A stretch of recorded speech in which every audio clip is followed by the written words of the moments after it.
हमने एक संदेश, एक मैसेज दिया था लास्ट वीक, पिछले हफ्ता। वही विषय में आज भी आगे ले जाना चाहता हूं।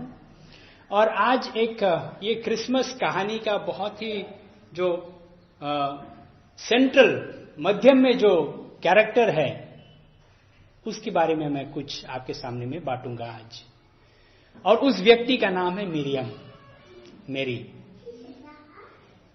मिरियम के बारे में तो हम लोग सब जानते हैं, कुछ में से हम लोग ज्यादा जानते हैं, हम में से कुछ लोग कम जानते हैं, लेकिन मिरियम एक बहुत ही अहम, बहुत ही सेंट्रल फिगर है इस क्रिसमस कहानी में। और इस प्रतिज्ञा, ये इस घटना का भी प्रतिज्ञा किया गया है, प्रॉमिस, इसका भविष्यवाणी किया गया है। इजाया ने 500 साल पहले, यीशु मसीह का जन्म से 500 साल पहले भविष्यवाणी किया है इजाया नबी ने कि एक कुंवारी एक बेटा को जन्म देगा, एक कुंवारी एक बेटा को जन्म देगा, और वो बेटा बड़ा होकर सारे संसार का उद्धारकर्ता बनेगा।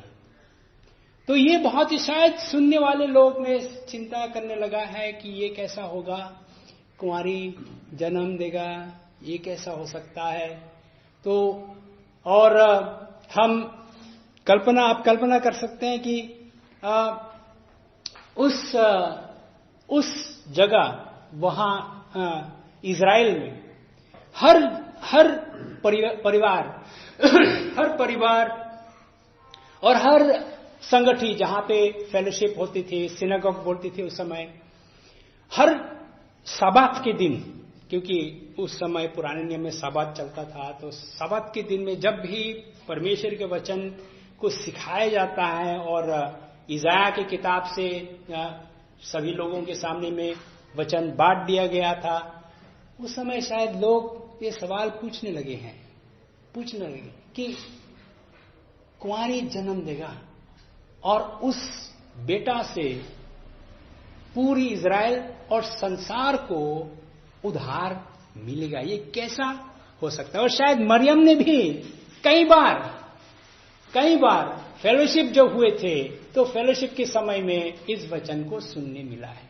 शायद उन्होंने सुना और शायद उन्होंने सुनने के बाद में हाँ कहा है, हाँ प्रभु, उस दिन के इंतजार में हम है, जितना जल्दी वो दिन आ जाए वो अच्छा है, क्योंकि हम बंधनों में हैं, हमारे जीवन में समस्याएं हैं, और हमें भी मसीहा का बहुत ही आशा करते हैं कि वो मसीहा आकर हमारी जिंदगी में परिवर्तन लाएगा। लेकिन देखिए कैसा परमेश्वर का प्लान। मरियम ने कभी नहीं सोचा शायद, लेकिन एक दिन स्वर्गदूत आकर उनके जीवन में एक खबर दिया है, और उस खबर से उसका जीवन पूरा ही बदल गया है। सोचा नहीं थी मरियम, अपने आप को तैयार नहीं की है, शायद किसी ने भी नहीं बताया उनको, कोई भी ऐसा चिन्ह नहीं दिखाया है कि मरियम तुम्हारे जीवन में कुछ बड़ा काम होगा, या मरियम तुम बड़े होकर बहुत ही महान व्यक्ति होगा। इस तरह किसी ने कुछ भी नहीं बताया। इतिहास लिखने वाले लोग कहते हैं कि मरियम का परिवार गरीब परिवार थे, जाने माने परिवार नहीं थे, और मरियम भी ज्यादा उम्र का नहीं थी, 17-18 साल की उम्र में थी। बिना सोचे, लेकिन अचानक सडनली उनके जीवन में एक खबर आई है। वो खबर क्या? लूका की पुस्तक में हम जाके पढ़ सकते हैं। लूका की पुस्तक पहली अध्याय और वर्ष 28।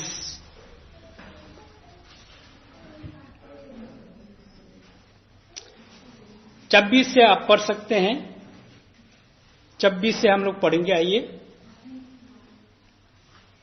6वें महीना में परमेश्वर की ओर से जिब्राइल स्वर्गदूत गलील के नासरत नगर में एक कुंवारी के पास भेजा गया, जिसकी मंगनी यूसुफ नाम दाऊद के घराने के एक पुरुष से हुई थी। उस कुंवारी का नाम मरियम था। और स्वर्गदूत ने उसके पास भीतर आकर कहा, आनंद और जय तेरी हो, जिस पर परमेश्वर का अनुग्रह हुआ है, प्रभु तेरे साथ है। तो अचानक हुए हैं मरियम का, जैसे उस समय के जो भी संस्कार थे, उनकी उम्र हो गई थी शादी के लिए, अपने घर बसाने के लिए। तो उनकी मंगनी हुई है, उनकी एंगेजमेंट हुई है एक पुरुष दाऊद, बहुत अच्छा परिवार का पुरुष दाऊद से हुई है। और अचानक जब शायद उनके मन में वो तैयारी में थे कि मेरी शादी के दिन सामने आ रही है, कोई भी कुमारी, कोई भी लड़की इस तरह से सोचेंगे, मेरी शादी कैसे होगी, ऐसा होगा वैसा होगा, किसको मैं बुलाऊंगा, परिवार से कौन कौन किस किस परिवार को हम बुलाएंगे। तो इस तरह से शायद वो सोच रहे थे। लेकिन अचानक उनकी जीवन में एक स्वर्गदूत आया है एक रात, और उनसे कहा, आनंद और जय तेरी हो, जिस पर परमेश्वर का अनुग्रह हुआ है, प्रभु तेरे साथ है। अचानक से, सडनली परमेश्वर का वचन उनकी जीवन में आया है। भाई और बहनों, मैं आपसे एक बात कहना चाहता हूं कि हम नहीं जानते कि प्रभु हमारे जीवन में कब संदेश भेजेगा। हम नहीं जानते कि परमेश्वर हमारे जीवन में कब क्या कहेगा। भाई और बहनों, हम अपनी प्लान बनाते हैं ना, हम अपनी प्लान बनाते हैं। हम कहते हैं कि ठीक है, 2020 चला गया, 2021 चला गया, अब 2022 में हम ये करेंगे। ढेर सारे प्लान हम बनाते हैं, लेकिन परमेश्वर हमारे प्लान को नहीं देखते हैं। परमेश्वर हमारे प्लान को नहीं देखते हैं और अपने हिसाब से, अपने रूटीन से, अपनी समय से परमेश्वर काम करता है। अपनी हिसाब से, अपनी समय से परमेश्वर अपना काम करता है। हालेलुया। और जब हम एक्सपेक्ट नहीं करते हैं, जब हम आशा नहीं करते हैं, जब हम सोच भी नहीं सकते हैं, तब परमेश्वर का वचन अचानक हमारे जीवन में आ सकता है। Praise the Lord. अचानक हमारे जीवन में कोई संदेश, कोई मैसेज, परमेश्वर का वचन आते हैं। मैं आपसे कहना चाहता हूं भाई और बहनों, जिस परमेश्वर को हम सेवा करते हैं, वो परमेश्वर एक जीवित परमेश्वर है, जो अपने लोगों से बातचीत करते हैं। हालेलुया। जो लोगों के जीवन में, अपने लोगों के जीवन में काम करते हैं। आमीन। हम सिर्फ एक घर में आकर आराधना नहीं करते हैं, हम किसी तस्वीर के सामने में आकर आराधना नहीं करते। एक जीवित परमेश्वर को हम सेवा करते हैं, बातचीत करते हैं हम डेली, और वो परमेश्वर हमारे जीवन में भी काम करता है। और आप नहीं जानते, यकीन मानिए, आप नहीं जानते कि आने वाले साल आपके जीवन में क्या लाएगा। आप नहीं जानते। बस एक प्रतिज्ञा जो बार बार मैं अपने दिल के बहुत करीब में रखता हूं, परमेश्वर कहता है कि जो योजना मैंने आपके लिए बनाया है, वो योजना अच्छा है। The plans I have for you are good plans। मतलब आपके लिए जो योजना मैंने बनाया है, वो सारी योजना अच्छा है। भाई और बहनों, हम नहीं जानते भविष्य हमारे जीवन में क्या लाएगा, लेकिन एक बात स्पष्ट से जानिए, आपको जानना चाहिए कि जो प्रभु ने आपके लिए प्लान बनाए हैं, वो अच्छा है। Praise the Lord. इसलिए हम संतुष्टि से हम अपने जीवन प्रभु के हाथ में हम समर्पण करते हैं, बिना हिचकिचाहट के साथ। हम कहते हैं नहीं प्रभु, हम अपने बारे में, अपनी जीवन के बारे में हम नहीं जानते हैं। एक बहुत जाने माने गीत है इंग्लिश में जो बड़ी पुरस्कार भी मिले हैं, इसमें लिखा है कि जीसस टेक द व्हील, प्रभु यीशु मसीह आप मेरे गाड़ी का जो स्टीयरिंग जो है आप ले लीजिएगा, मेरे जीवन का गाड़ी आप चलाइए, क्योंकि मैं अपने जीवन को नहीं चला सकता हूं। मैं नहीं जानता हूं कि आगे क्या है, पीछे क्या है, लेकिन आप सब कुछ जानते हैं, आप मेरे जीवन को चलाइए। Jesus take the wheel. तो भाई और बहनों, हम नहीं जानते आने वाले साल, आने वाले समय क्या होगा, कैसा होगा, लेकिन प्रभु हमारे लिए हमेशा अच्छा प्लान रखता है। मिरियम की जिंदगी में अचानक एक रात ये मैसेज आया है, धन्य हो, धन्य हो,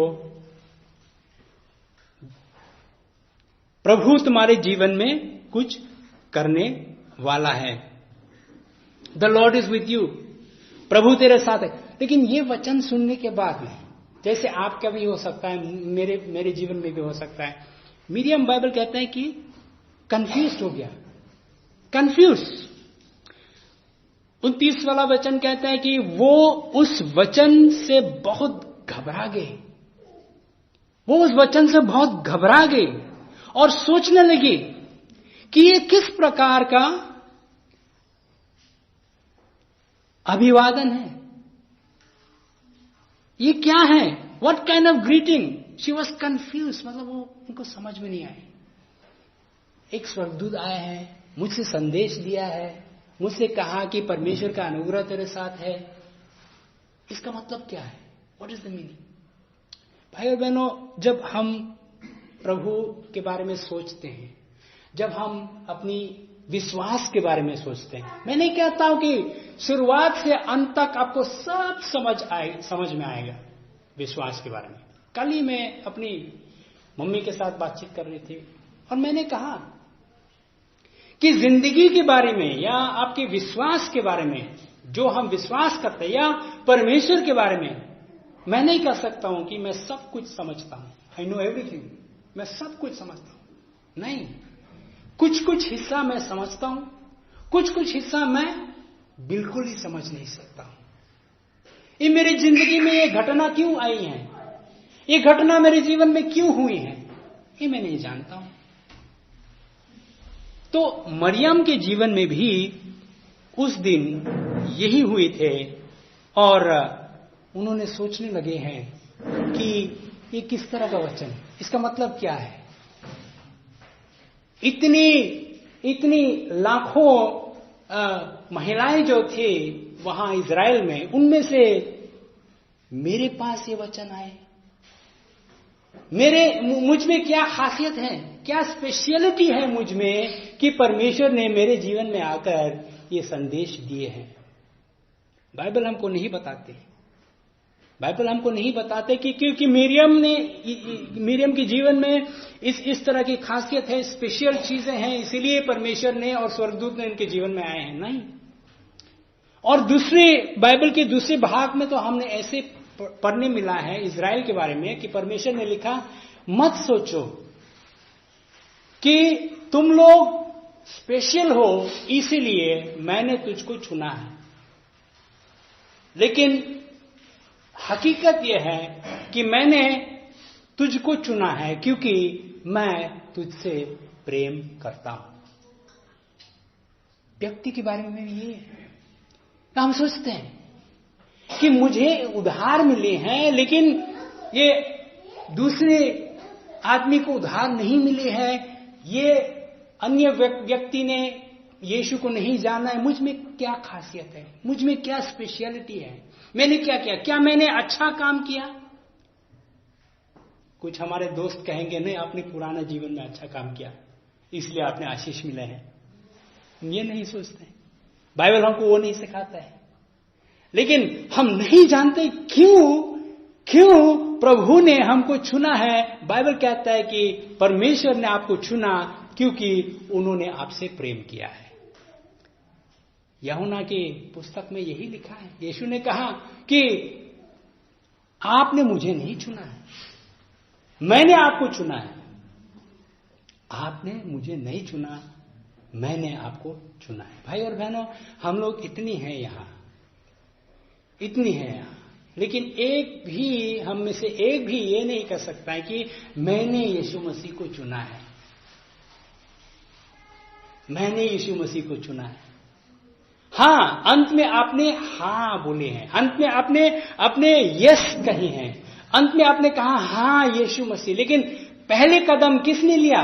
पहले कदम परमेश्वर ने ही लिया है। क्रिसमस का खबर भी वही है। बाइबल कहते हैं वो जाने माने वर्ष की, परमेश्वर ने जगत से इतना प्रेम किया, उन्होंने अपने एकलौता पुत्र दिया है। बाइबल में नहीं लिखा कि परमेश्वर ने इसलिए जगत को प्रेम किया है, नहीं, परमेश्वर जगत से प्रेम किया है। जगत ने उनको छोड़ा, जगत ने उनका विरोध किया, जगत ने अपने रास्ता में चला है, लेकिन फिर भी परमेश्वर ने जगत से प्रेम किया है और अपना पुत्र इस जगत में भेजा है ताकि हम सबको उद्धार मिले। हालेलुया। मरियम को भी उस दिन ढेर सारा सवाल उनके अंदर में जागने लगा है, कैसा होगा, कब होगा, ये क्या संदेश है। उसके बाद में लूका का पुस्तक हमको सिखाते हैं, उसके बाद में क्या हुआ, उसके बाद में स्वर्गदूत ने आगे और कुछ बोले हैं। उन्होंने क्या कहा, वर्ष 30 से आगे हम पढ़ेंगे। स्वर्गदूत ने उससे कहा, हे मरियम, भयभीत ना हो, क्योंकि परमेश्वर का अनुग्रह तुझ पर हुआ है। 31, और देख, तू गर्भवती होगी और तेरी एक पुत्र उत्पन्न होगा, तू उसका नाम यीशु रखना। वो महान होगा और परम प्रधान का पुत्र कहलाएगा, और प्रभु परमेश्वर उसके पिता दाऊद का सिंहासन उसको देगा, और वो याकूब के घराने पर सदा राज्य करेगा, और उसके राज्य का अंत ना होगा। वर्ष 33 तक। तो स्वर्गदूत ने आप कल्पना कर सकता ही या नहीं कि एक गरीब घर से, किसान का घर से, एक गांव में, छोटा सा गांव में एक महिला, छोटे लड़की को ये वचन आया है, स्वर्गदूत आकर उनसे मिला है, उनसे ये संदेश बोलने लगा, और फिर आगे और भी कुछ बोले हैं शायद जो उनके मन में और भी घबराहट पैदा किया है। तू गर्भवती होगी और तेरे एक पुत्र उत्पन्न होगा, उसका नाम यीशु रखना, वो महान होगा, परम प्रधान का पुत्र कहलाएगा। ये क्या है? मेरी तो शादी यूसुफ से होने वाला है। यूसुफ मिस्त्री जो काठ का काम करता है। तो फिर ये क्या बात है? परम प्रधान का पुत्र, इसका मतलब क्या है? मेरी तो शादी यूसुफ से होने वाली है, लेकिन परम प्रधान का पुत्र कहलाएगा, इसका मतलब क्या है? ढेर सारी बात उनके अंदर में हुए हैं। शायद उनके अंदर में तूफान, शायद उनकी हृदय के अंदर में शुरू हुआ है। और अगला वर्ष जब हम लोग पढ़ते हैं ना, 34 वाला वर्ष,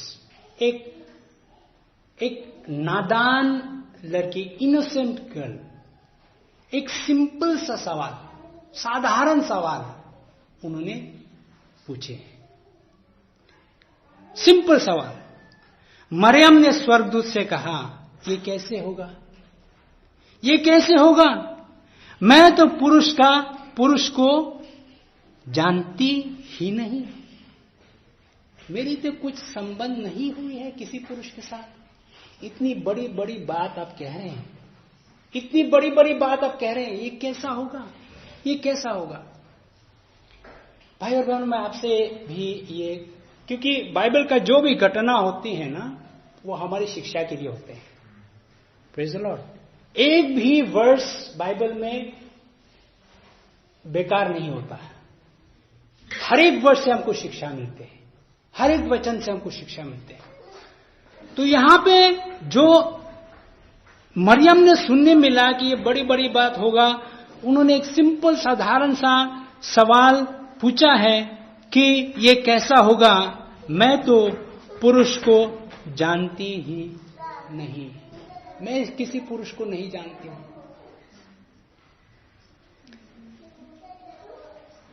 और आपको मालूम है कि सवाल पूछने से परमेश्वर घबरा नहीं जाता है। हाँ? सवाल पूछने से परमेश्वर घबरा नहीं जाता है। परमेश्वर कभी गुस्सा नहीं होता है। कुछ लोग कहते हैं कि नहीं, परमेश्वर को सवाल नहीं पूछना है, हाँ? जो भी लिखा है करना है, जो भी लिखा करना है, सवाल नहीं पूछना है। लेकिन बाइबल हम लोगों को बार बार सिखाता है कि अगर आपके अंदर में कोई सवाल है, अगर आपके अंदर में कोई सवाल है, तो आप बेशक उस सवाल परमेश्वर के सामने में ला सकते हैं। बाइबल में लिखा है कि come now let us reason, आओ हम चर्चा करें। बाइबल में एक वर्स है, आओ हम चर्चा करें। परमेश्वर आपको स्वागत करता है, परमेश्वर आपको इनवाइट करता है कि आओ हम चर्चा करें। अगर कोई भी ऐसा सवाल आपके अंदर में है, अगर कोई भी ऐसा चीज आपके अंदर में है जो आपको समझ में नहीं आता, तो बाइबल हमसे कहते हैं कि आओ परमेश्वर से पूछो। मरियम ने भयानक स्वर्गदूत आप जानते हैं कि स्वर्गदूत जो हम कैलेंडर में दिखता है ना, जो ड्राइंग होते हैं, छोटे छोटे बच्चे जिसके पंख होते हैं, स्वर्गदूत ऐसा नहीं है। एक्चुअली स्वर्गदूत का जो कद जो है, लंबाई 7 फुट से ज्यादा, बहुत मतलब देखने में ऐसा लगता है कि जैसा हम जो रेसलर्स होता है ना, जो कुश्ती करते हैं, लंबा कद का, बहुत ही मस्कुलर, अच्छा बॉडी, ऐसे स्वर्गदूत होते हैं जिनके साथ तलवार होता है, पंख होता है। कोई भी लोग उससे डरेगा। लेकिन ये मरियम सामने जाकर स्वर्गदूत से पूछा, ये कैसा हो सकता है, मैं किसी पुरुष को नहीं जानती हूं। जैसे मैंने कहा, परमेश्वर आपके सवाल से नहीं डरता है, परमेश्वर आपके सवाल से कभी नहीं घबराता है। आपका अगर सही सवाल होता है, दिल से आप पूछता है, तो उस सवाल का जवाब भी परमेश्वर देगा। उस सवाल का जवाब भी परमेश्वर देगा। बाइबल में सवाल का जवाब, हर सवाल का जवाब है भाई और बहन। और हम भी जो परमेश्वर के दास है, जो प्रभु के काम करते हैं, हम भी कहते हैं कि अगर आपके अंदर में कोई भी सवाल है, आप पूछिए। एक सवाल को अपने अंदर में रखकर अगर आप घूमते घूमते फिरते हैं और नहीं पूछते हैं, ये आपके लिए अच्छा नहीं है। पूछना चाहिए, पूछिए। तो स्वर्गदूत ने क्या कहा? स्वर्गदूत ने उस सवाल का जवाब सही से दिया है। उन्होंने कहा, स्वर्गदूत ने, वर्स 35, स्वर्गदूत ने उसको उत्तर दिया, पवित्र आत्मा तुझ पर उतरेगा, पवित्र आत्मा तुझ पर उतरेगा।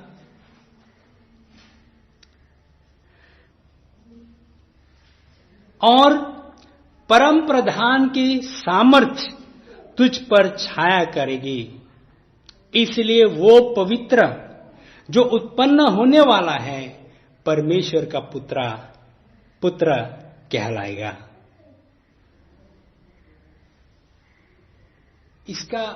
इस प्रॉब्लम, इस सवाल का जवाब कहां है? हर जो हमको लगता है कि असंभव चीज, उस असंभव को संभव बनाने वाले क्या शक्ति है हमारे पास, यहां पे इस वर्ष पर लिखे हैं। क्या है? पवित्र आत्मा तुझ पर उतरेगा, पवित्र आत्मा तुझ पर उतरेगा। भाई और बहनों, बाइबल कहते हैं उत्पत्ति की किताब में, आदि पुस्तक में, जब इस संसार में कुछ भी नहीं था, तब परमेश्वर का आत्मा पानी के ऊपर में घूम रहा था। असली शब्द को हिंदी में क्या बोलता है मैं नहीं जानता हूं, लेकिन कहते हैं कि the spirit of the Lord was brooding over the waters. यानी कि ब्रूडिंग का मतलब जैसे हम देखते हैं जब मुर्गी अंडे के ऊपर पे बैठते हैं ना, मतलब फिर उस अंडा से छोटा छोटा मुर्गी निकलेगा बाद में, वैसे पवित्र आत्मा भी अंधकार में बैठे हुए थे। तो पवित्र आत्मा के होने से फिर सृष्टि हुई है। जो अंधकार थी, जिस संसार में कुछ भी नहीं थी, वहां पे सुंदर सुंदर सृष्टि बनी है। किसकी शक्ति के द्वारा से? पवित्र आत्मा की शक्ति के द्वारा से। और यहां भी एक सुंदर उत्तर गब्रियल स्वर्गदूत ने दिया है। उन्होंने कहा कि पवित्र आत्मा, आपने सही सवाल पूछे हैं मिरियम, आपने सही सवाल पूछे हैं। ये कैसा होगा? इतना अद्भुत, इतना सुंदर, इतना बड़ा संदेश एक छोटे से गांव की लड़की के जीवन में कैसे होगा? ये असंभव। लेकिन असंभव को संभव बनाने वाला है पवित्र आत्मा। भाई और बहनों, आपके जीवन में क्या चीज जो आपने सोचा आज तक कि ये तो असंभव है, ये तो असंभव है, मैं आज आपसे कहना चाहता हूं, परमेश्वर के वचन आपकी तरफ आज आ रहा है। असंभव को संभव बनाने वाला पवित्र आत्मा। Praise the Lord. असंभव को संभव बनाने वाला पवित्र आत्मा है। इसीलिए गब्रियल ने कहा पवित्र आत्मा तुझ पर उतरेगा और फिर सब कुछ संभव होगा। Praise the Lord. इसीलिए हम शिक्षा देते हैं, हम कहते हैं कि पवित्र आत्मा के साथ करीब संबंध बनाइए। क्लोज रिलेशनशिप, करीब संबंध पवित्र आत्मा के साथ हमें बनाना चाहिए, क्योंकि पवित्र आत्मा के बिना हम एक भी कदम आगे नहीं बढ़ सकते हैं। भाई और बहनों, प्रेज़ द लॉर्ड। यीशु मसीह जाने से पहले अपने चेलों से क्या कहा? चेलों ने कहा प्रभु आप जा रहे हैं, आप जा रहे हैं, हमें क्या होगा? यीशु मसीह ने कहा मैं आपको अनाथ नहीं छोड़ रहा हूं, मैं आपको अकेला नहीं छोड़ रहा हूं, क्योंकि जब मैं जाऊंगा मैं आपके बीच एक सहायक को मैं भेजूंगा। Praise the Lord. जो आपके साथ हमेशा के लिए रहेगा। पवित्र आत्मा है उसका नाम। Praise the Lord. तो यीशु मसीह अब हमारे पास, हमारे सामने, हमारे बीच में नहीं है, लेकिन पवित्र आत्मा है हमारे बीच में। भाई और बहनों, और पवित्र आत्मा जो असंभव हमारे जीवन में, जो मुश्किल है हमारे जीवन में, जो कठिनाई है हमारे जीवन में, उन सारी चीजों को संभव करने वाला, उन सारी मुश्किलों को हमारे जीवन से हटाने वाला पवित्र आत्मा हमारे बीच में है। लेकिन बहुत ईसाई इस व्यक्ति, हम कह सकते हैं, इस पवित्र आत्मा को ध्यान नहीं देते हैं, ध्यान नहीं देते हैं, जबकि वो चाहते हैं कि वो आपके साथ एक करीब संबंध बनाए। पवित्र आत्मा लेकिन एक चरित्र है उनकी जो हमको समझना चाहिए। बाइबल कहते हैं कि पवित्र आत्मा का उदाहरण कबूतर है। कबूतर, अगर हम होते हैं तो हम कहेंगे नहीं, पवित्र आत्मा जितना शक्ति है उनके पास, तो एक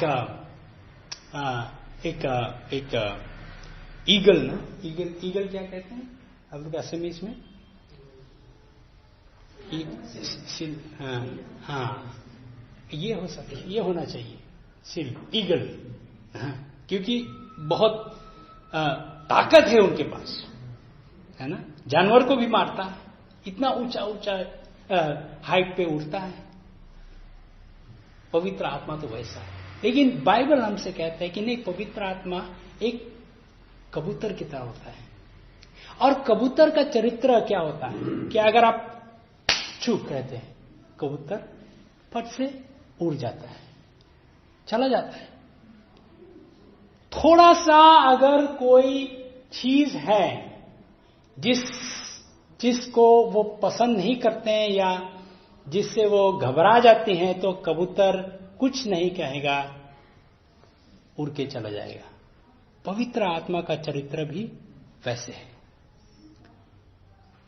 एक तरफ तो बहुत शक्तिशाली है, कुछ भी कर सकेगा आपके जीवन में, लेकिन दूसरी तरफ अगर हमारे जीवन में ऐसा कुछ छोटा सा भी चीज है जिससे वो घबरा जाता है, तो पवित्र आत्मा हमको छोड़ के चला जाएगा। उदाहरण के तौर पर अगर हम प्रार्थना करते हैं, उपवास करते हैं, फास्टिंग करते हैं, ये सब अच्छे हैं। पवित्र आत्मा कहते हैं कि अच्छा है, ये लोग मुझे खोज में रहते हैं, मेरे खोज में रहते हैं, प्रार्थना करते हैं, उपवास करते हैं, मैं उनके बीच में जाऊंगा। लेकिन आमेन बोलने के बाद में मुंह से जो निकलते हैं, वो कैसे बातें निकलते हैं हमारे मुंह से।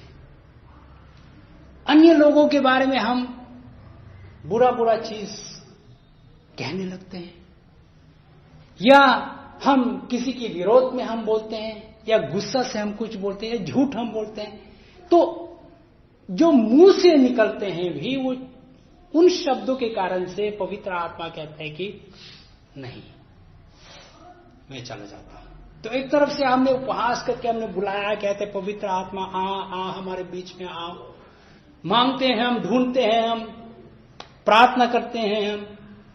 लेकिन दूसरी तरफ से अगर हमारे बोलने का तरीका सही नहीं है, तो पवित्र आत्मा हमारे बीच में नहीं बैठेगा, नहीं बसेगा, वो उड़ के चला जाएगा।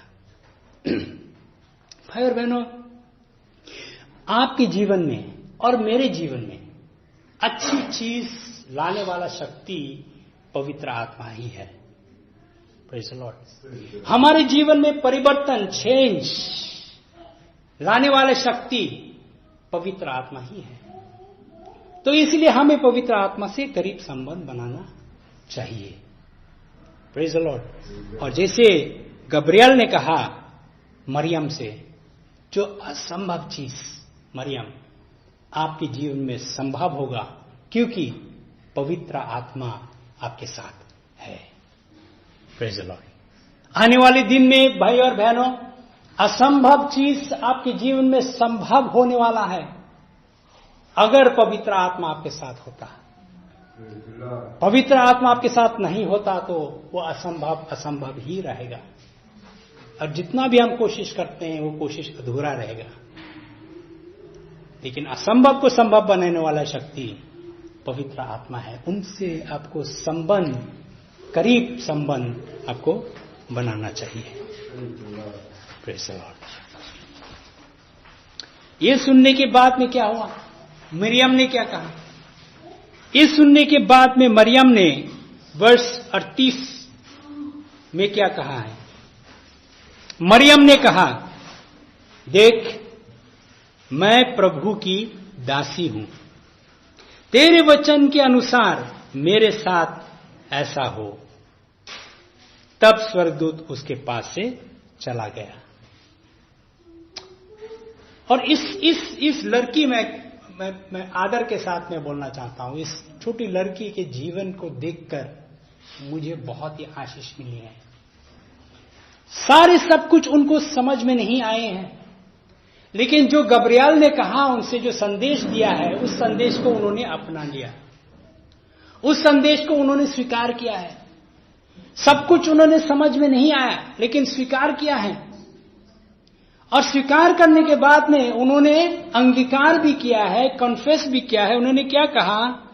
देख मैं प्रभु की दासी हूं। यानी कि जो कुछ आपने कहा, प्रभु स्वर्गदूत के द्वारा से जो कुछ भी आपने मेरे जीवन में कहा, उसको मैं स्वागत करता हूं, उसको मैं स्वागत करता हूं। मैं सब कुछ नहीं समझता हूं, मेरी तो मंगनी होने वाली है दाऊद के ये यूसुफ के साथ, लेकिन बड़ी बड़ी चीज आपने कहा है मुझसे। लेकिन आपने और भी कहा कि पवित्र आत्मा मेरे जीवन में आएगा, उसका पूरा समझ मैं नहीं समझता हूं, लेकिन फिर भी मैं प्रभु की दासी हूं। यानी कि मैं आमेन कहता हूं, मैं स्वीकार करता हूं, मैं सहमत हूं, मैं अपने आप को नम्र करता हूं और मैं एक्सेप्ट करता हूं, मैं स्वीकार करता हूं परमेश्वर का संदेश मेरे जीवन के लिए। Praise the Lord. और यही चरित्र भाई और बहनों, मरियम का चरित्र हम में भी होना चाहिए, आप में भी होना चाहिए। आप उस दिन के लिए इंतजार मत करिए कि जब आप सब कुछ समझेंगे बाइबल के बारे में, शुरुआत से अंत तक, आदि पुस्तक से प्रकाशित पुस्तक तक। कुछ लोग कहते हैं कि जब तक मैं समझ नहीं सकता हूं जो बाइबल में लिखा है, मैं विश्वास नहीं करूंगा। थोमा ने प्रभु यीशु से कहा, जब तक मैं अपनी उंगली आपके घाव में नहीं रखता तो मैं विश्वास नहीं करूंगा। यीशु मसीह ने कहा, देखिए यीशु मसीह का दिल, थोमा धन्य है वो जो बिना देखे फिर भी विश्वास करते हैं। लेकिन थोमा हाथ बढ़ाओ, छू लो मुझे। छूने के बाद में यीशु मसीह ने कहा, धन्य है वो लोग जो नहीं देखा है, जो नहीं छुआ है, लेकिन फिर भी विश्वास करता है। यहां पे मिरियम ने जो चरित्र हम लोगों को दिखाया है, कितना सुंदर। और हम कहते हैं कि नहीं, जब तक हम समझ नहीं सकते हैं, जब तक प्रभु मेरे जीवन में ये नहीं करते हैं, वो नहीं करते हैं, तब तक मैं विश्वास नहीं करूंगा। जब तक मैं नहीं समझता हूं तब तक मैं विश्वास नहीं करूंगा। जब तक प्रभु मेरे जीवन में ये नहीं करता है तो मैं नहीं सेवा नहीं करूंगा। मरियम ने कहा, सब कुछ मैं नहीं समझता हूं, लेकिन मैं प्रभु की दासी हूं। तेरे वचन के अनुसार मेरे साथ ऐसा हो। Praise the Lord. और हम देखते हैं, हम जानते हैं कि क्या प्रभु ने उनके जीवन के द्वारा से क्या अद्भुत चीजें किया है। मरियम के जीवन में से हमको बहुत कुछ सीखना है भाई और बहनों। और शायद और एक दिन हम देखेंगे। देखिए, यीशु मसीह के जन्म में मरियम का कितना बड़ा योगदान रहा है। सेंट्रल फिगर थी वो। अंत तक क्रूस पे जब यीशु गए हैं तब भी मरियम थी। कब्र में जब यीशु मसीह कब्र से जी उठे तब भी मरियम थी।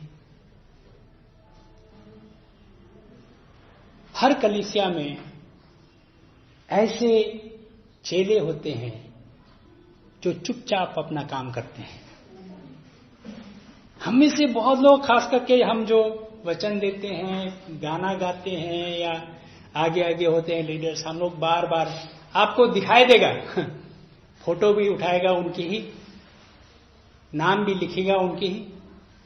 लेकिन हर कलीसिया में ऐसे लोग हैं, ऐसे चेले हैं जैसे मिरियम, जो चुपचाप अपने काम करते हैं। उनके नाम को आपको ज्यादा नहीं दिखेगा, लेकिन कितना भारी काम वे करते हैं।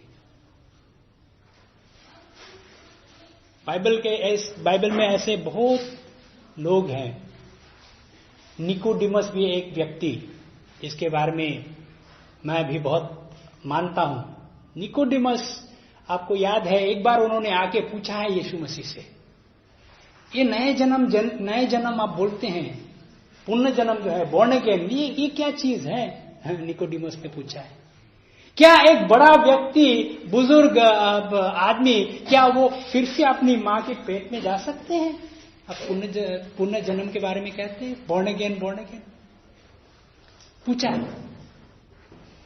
उसके बाद में हम निकोडिमस के बारे में नहीं देखा है। और लास्ट जब हमने देखा कि जब यीशु मसीह का लाश क्रूस से जब उतारा है, तब निकोडिमस था। देखिए, पूरे 3 साल निकोडिमस था, चुपचाप अपना काम करता था। तो भाई और बहनों, मरियम का भी ऐसे ही जीवन था, ऐसे उन्होंने दिखाया, ऐसे चरित्र उन्होंने दर्शाया है। अंत में मरियम का जीवन वहां जो बहुत ही सुंदर मुलाकात स्वर्गदूत से हुआ है, उस मुलाकात से क्या असर पड़े हैं उनके जीवन में, क्या चेंज हुए हैं। अंत में हम देखेंगे वर्ष 46 कि मरियम ने क्या कहा।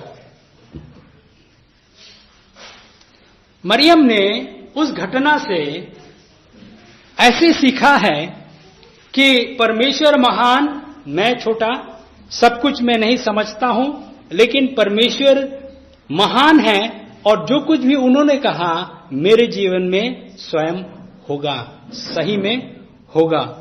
तो मरियम ने वर्ष 46 में उन्होंने क्या शुरू किया, एक बहुत सुंदर प्रेज एंड वर्शिप उन्होंने किया है।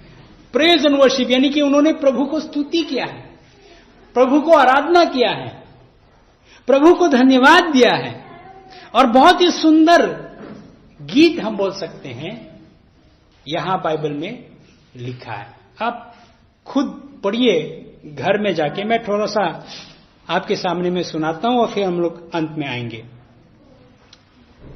तब मरियम ने कहा, मेरा प्राण प्रभु की बड़ाई करता है।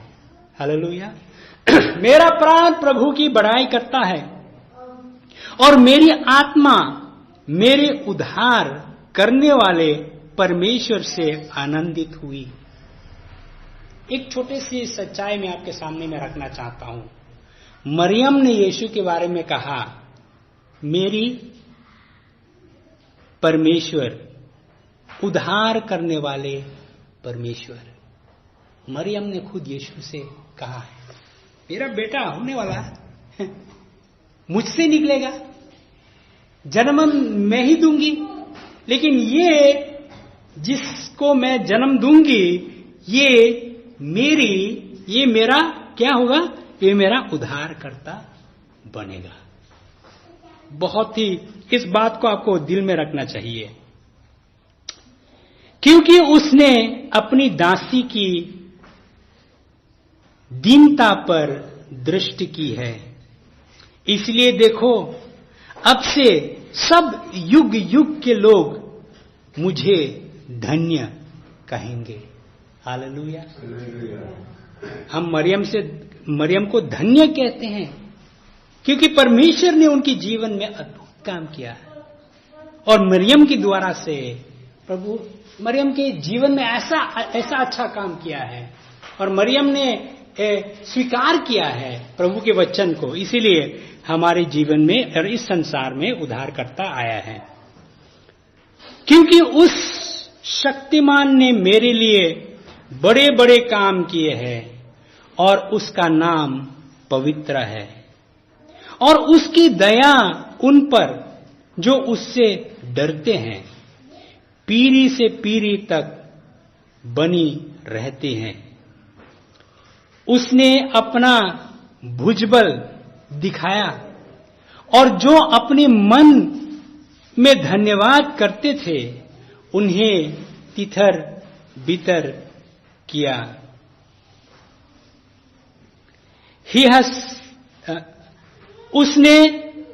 उसने शासकों को सिंहासन से गिरा दिया और दिनों को ऊंचा किया। उसने भूखों को अच्छी वस्तुओं से तृप्त किया और धनवानों को खाली हाथ निकाल दिया। उसने अपने सेवक इज़राइल को संभाल लिया कि उसने उस दया को स्मरण करे जो अब्राहम और उसके वंश पर सदा रहेगी, जैसा उसने हमारे पूर्वजों से कहा था। ये एक सुंदर गीत जो मरियम ने स्तुति और आराधना के रूप में परमेश्वर के सामने में गाए थे। भाई और बहनों, प्रभु आपके जीवन में अच्छा काम किया, हालेलुया। नहीं किया तो और भी अच्छा करेगा। उन्होंने अपने जीवन में, आपके जीवन में अच्छा काम का शुरुआत किया और आने वाले दिनों में भी अच्छा काम करेगा, क्योंकि ये परमेश्वर का चरित्र है।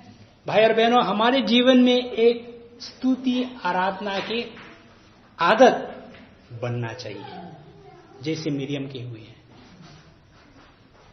अकेला में जब आप प्रार्थना करते हैं, कभी कभी आप मांगना थोड़ा सा साइड में रखिए, मांगे जो है, और आप आराधना स्तुति धन्यवाद कीजिए।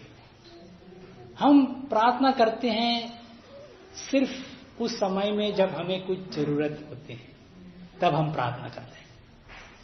मुझे हीलिंग चाहिए, मुझे ये चाहिए, मुझे वो चाहिए, प्रभु मुझे दो, ये वो जरूरतें हैं।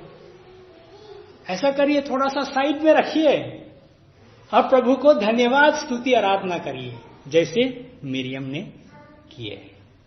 हालेलुया। प्रभु को हम धन्यवाद देते हैं कि मिरियम के जीवन से हमने कुछ शिक्षा मिली है, और हमें जानते हैं कि प्रभु ने जो मरियम में किया, हम में भी वो करेगा।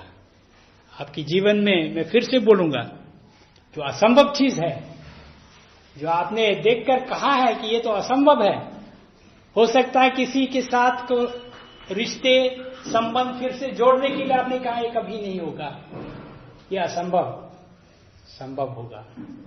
Praise the Lord. हमने देखा है जहां पे रिश्ता टूट चुका है, जहां पे संबंध टूट चुका है, और सब लोग कहते हैं कि ये कभी भी फिर से एक साथ नहीं आएगा, पवित्र आत्मा असंभव को संभव बनाता है। हालेलुया। तो ये होगा, ये होगा। आप विश्वास करिए, और प्रभु आपके जीवन में, आपके परिवार के जीवन में, करीब लोगों, दोस्तों, उनके जीवन में भी करेगा। आमीन। आइए हम लोग प्रार्थना करते हैं। Hallelujah, hallelujah. पिता परमेश्वर, धन्यवाद प्रभु आपके सुंदर वचन के लिए।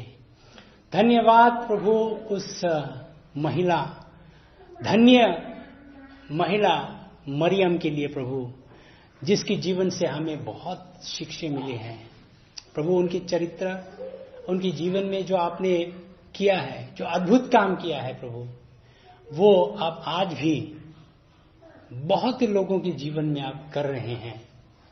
और पिता, हमारी प्रार्थना ये है, और हम विश्वास भी करते हैं कि आप हमारे जीवन में भी ऐसा अद्भुत काम कर रहे हैं प्रभु।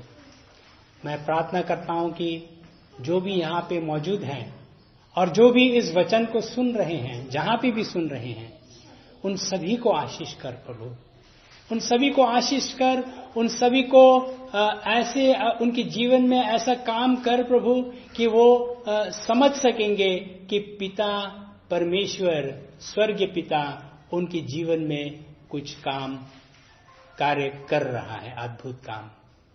और पिता, हम जानते हैं कि जब आप हमारे जीवन में कुछ काम करते हैं, उससे भला ही निकलेगा। धन्यवाद प्रभु इस सुंदर समय के लिए, और आपके जीवित वचन के लिए प्रभु, जो आपने हमारे बीच में सुनाए हैं। सभी को आशीष कर, यीशु मसीह के नाम में हम प्रार्थना करते हैं। आमीन, आमीन। हालेलुया।